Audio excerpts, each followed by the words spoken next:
mo. Oh, manalang na bilhin mo. Good morning mga idol. Fall harvest na po tayo today mga idol. Ayan no.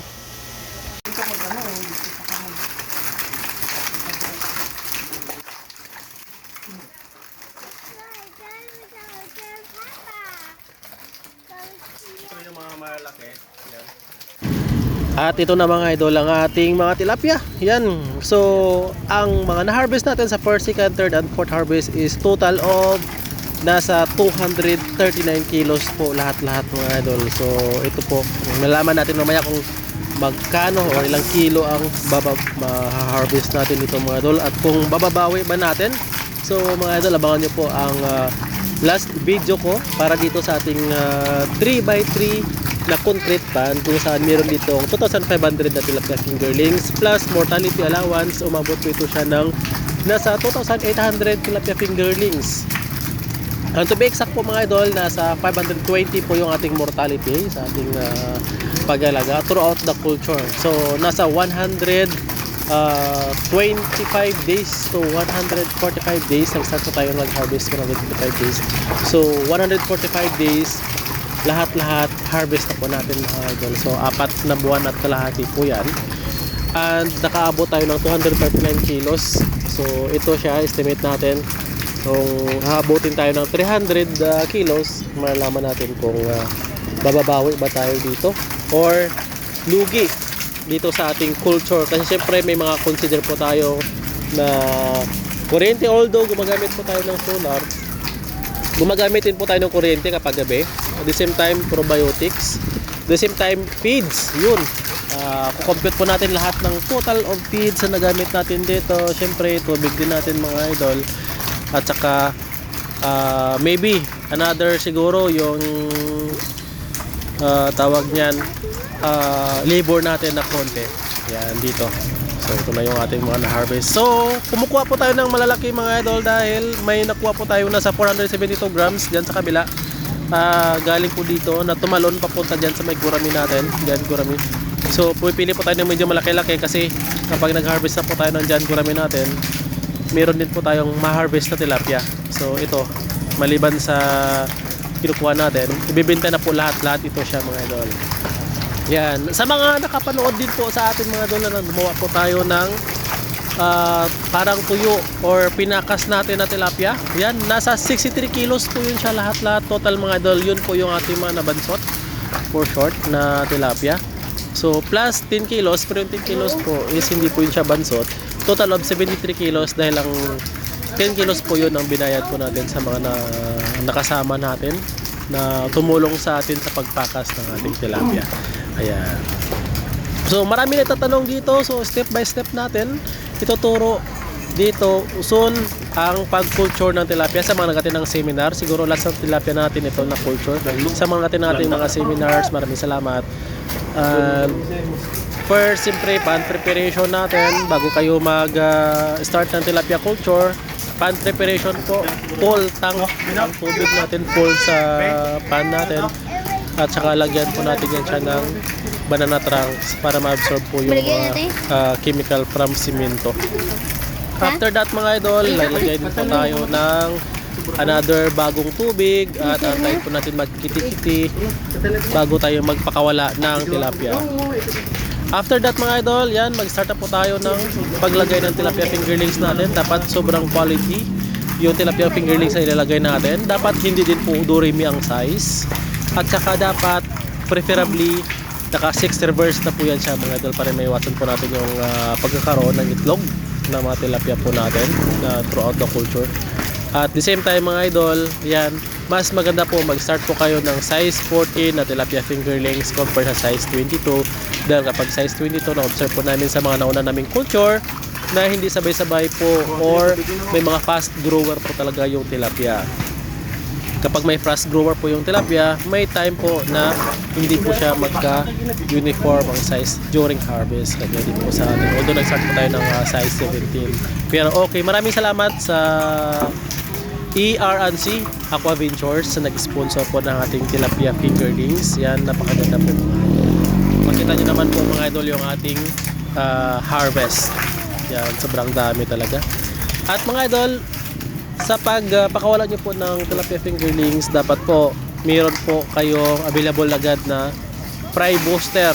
Yan, papakain sa inyo mga tilapia pagkabukas after nyo papakawalan sa inyong pan. Usually nasa 2 weeks to 3 weeks ang papapakain ng fry booster, depende sa size ng mga tilapia.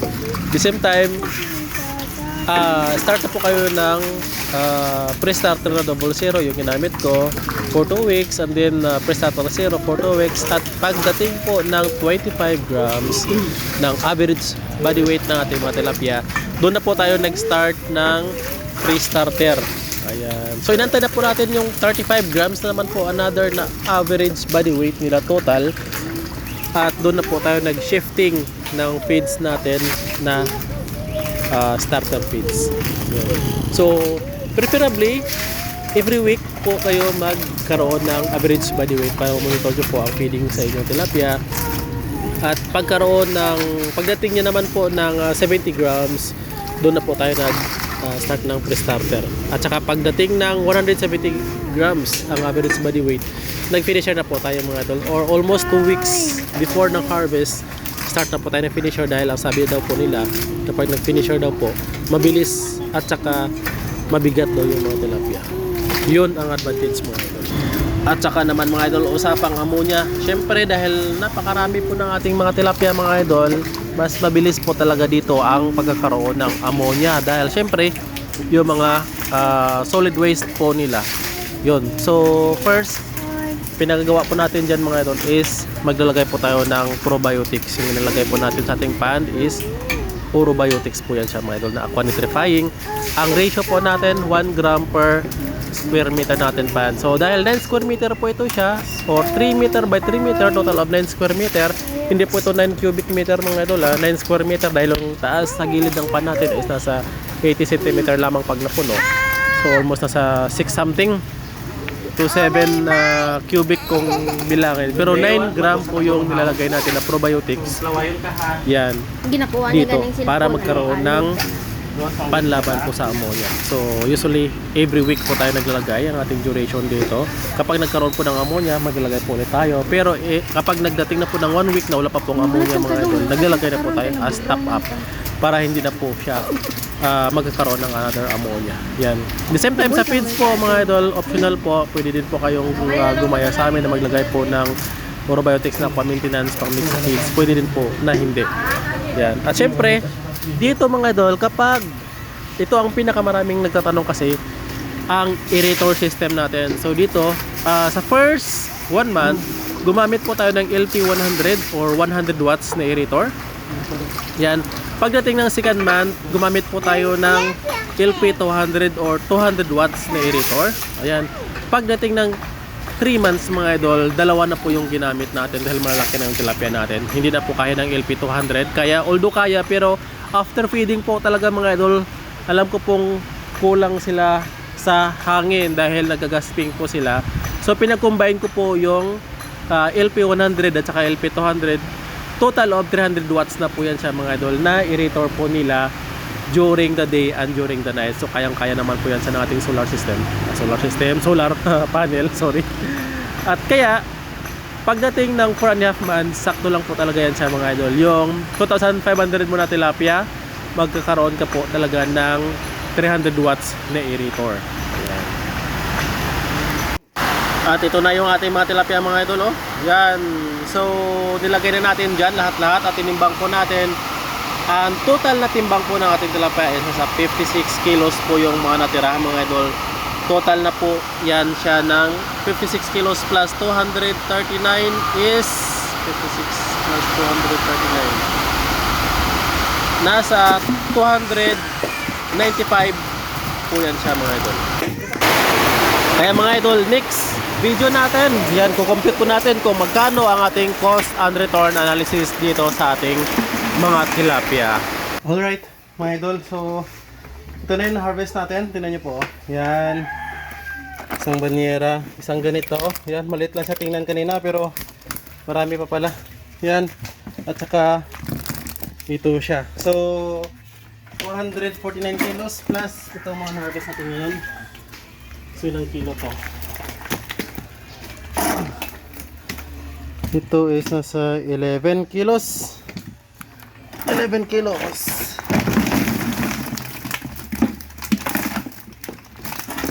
Plus ito, 11.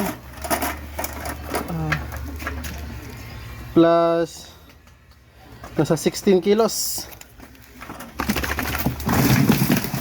26 kilos. Yan. Plus ito pa. Hatiin natin.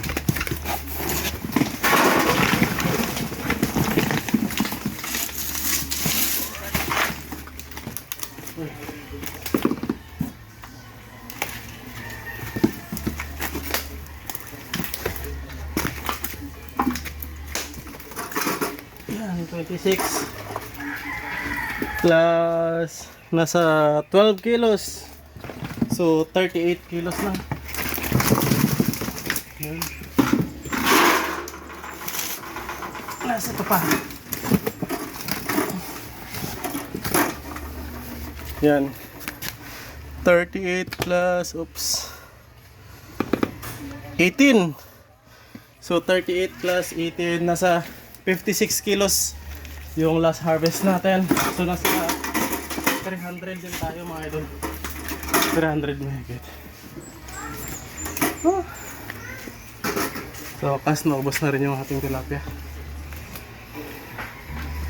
Bago din mag-harvest. Yan, siselect na natin ito mga idol kasi ni-deliver na natin. Thank you. Bye-bye.